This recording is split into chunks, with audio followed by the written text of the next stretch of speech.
In this video, we're going to look at the document object model.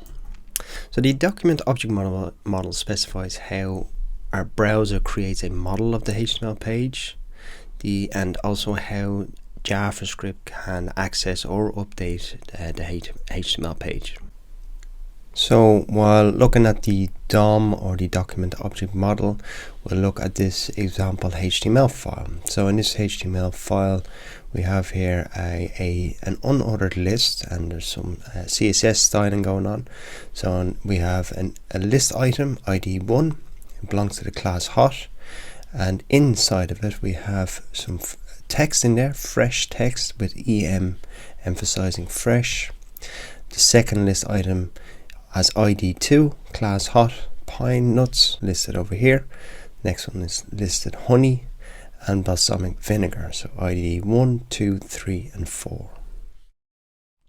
So as a browser loads a web page, it creates a model of that page, and the model is called your DOM tree, and it's stored in the browser's memory. So it consists of 4 main types of nodes, and that's the document node, the element node, attribute node and text node.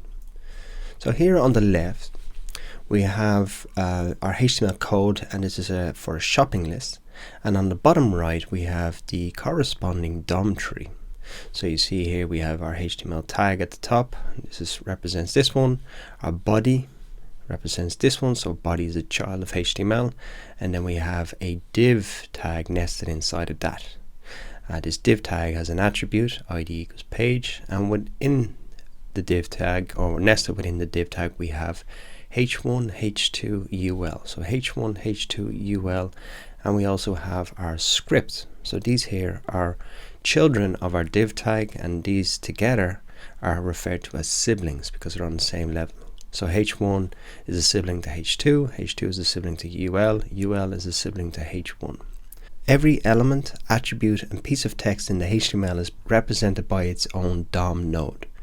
So at the top of the tree you have a document node, and it represents the entire page, and this corresponds to the document object we have mentioned so far.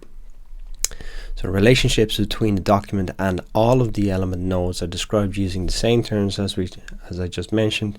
We have parents, we have children, we have siblings, and then we also have ancestors and descendants. So every node is a descendant of the document object. So this here is a descendant, this here is a descendant, so is this and this. So we'll start off by looking at an unordered list, and this one here, these are element nodes. So your UL is your unordered list is an element node, and your list items LI are also element nodes. So to access the DOM tree, you start by looking for your element, and once you find the element you want, then you access the text and attribute nodes if you want to. So we tend to start by learning methods that allow us to access those elements, and before we learn to access and alter text or attributes.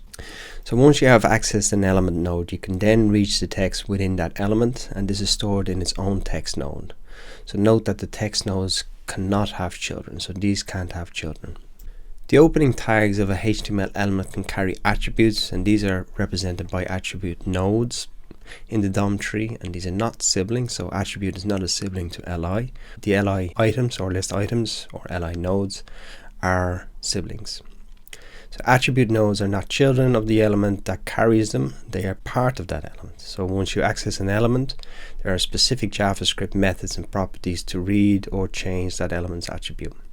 So for example, what we've seen in the last class, it is common to change the values of a class attribute. So we've seen in one of the examples there where we changed the class to true or to false, and essentially what that was doing was triggering a new CSS rule that affects the way our page would look, and it was pulling up a tick mark or an X mark. So to access and update the HTML, first you select the element you want to work with, and then you access its text and attribute nodes. So how you select element nodes is called DOM queries. So DOM queries, when we use the value of an element's ID attribute to select an individual element, we use the get element by ID.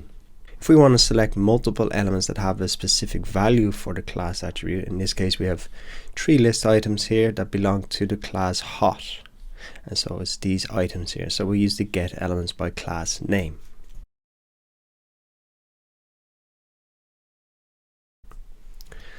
The get element by tag name will select all elements that have the specified tag name, so in this case li.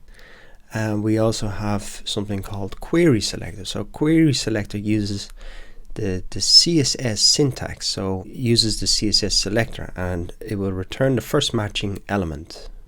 So note that in CSS, in order to select an element with an ID of 2, we use the hashtag 2. The query select all also uses a CSS selector, but to select multiple matching elements. So note here li.hot, remember that .hot is your class, so this means all list items that belong to the class hot. So this is a CSS selector, so CSS syntax. So if you only need to select an element by an ID or a class, you can use get element by ID or get element by class name.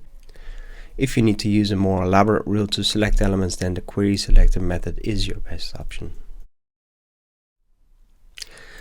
Next up, we'll talk about node lists. So if a DOM query returns more than one element, it is known as a node list. So if a method can return more than one node, it will always return a node list, which is a collection of nodes, so even if it only finds one matching element. But methods that return one or more elements as a node list include the likes of get elements by class name, get elements by tag name, and the query selector all. So you can access individual nodes using a square bracket syntax similar to that used in individual items for an array.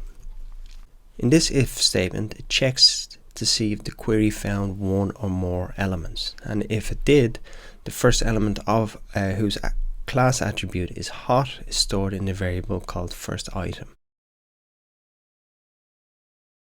When you have an element node, you can select another element in relation to it, and this is known as traversing the DOM.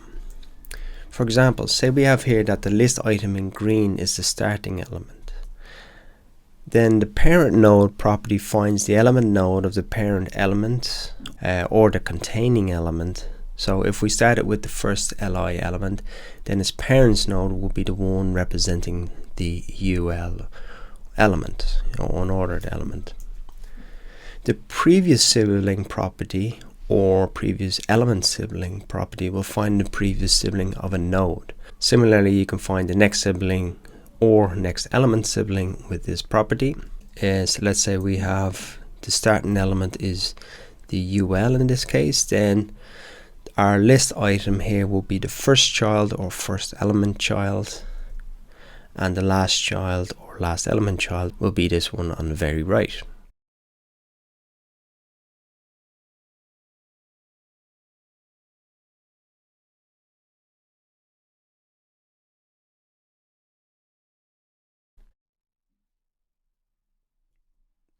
Elements can contain text nodes, element content, and attributes. So in this case here, for example, we have our attribute, which has an ID of 1, but our text figs is a child of our list item.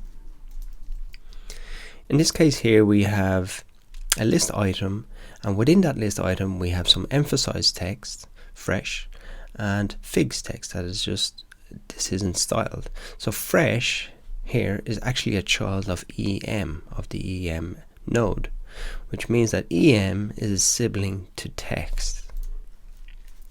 So although we have text in our HTML inside of our list item, our fresh text and figs text are not direct siblings. In this case here, we have some text inside of our list item, which is emphasized, again, fresh, and 6 and figs are not emphasized. So 6 and figs are siblings in this case to em, but not to the fresh text. To access their content, you can use node value on the text nodes, text content for text content of elements, and inner HTML for text and markup. Okay, in this example here, we have a list item with ID 1.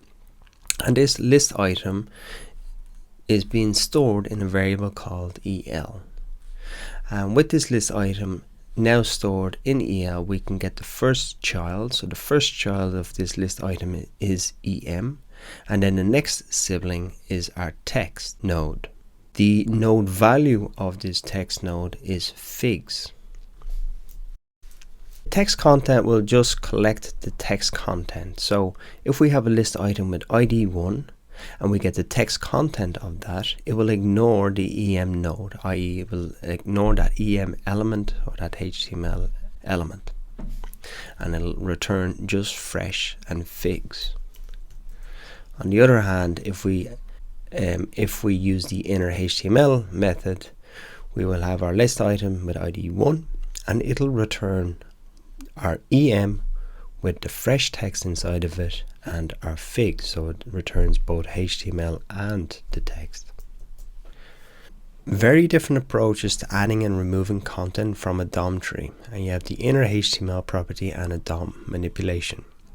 So DOM manipulation easily targets individual nodes in the DOM tree, whereas the inner HTML is better suited for updating entire fragments of code.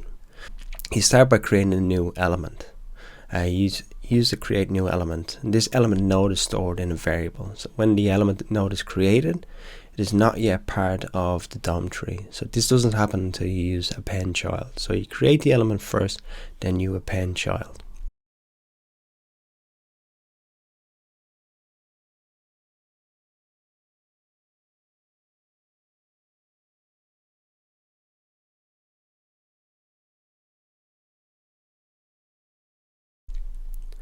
The inner HTML can be used on any element node, and to update an element you provide new content as a string that contains markup.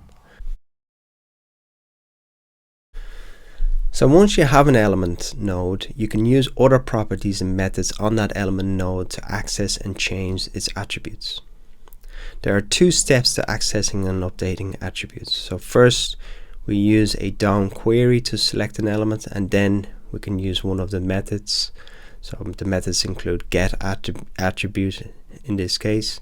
We also have has attribute, set attribute, or remove attribute. So our DOM query will select an element, then use one of the methods or a property. And a property can include something like ID or class name, which we have seen. So class name would be used or ID used to maybe change the CSS. So in this case here, we're checking to see if it has a class attribute, and if it does, then we're setting the attribute to cool.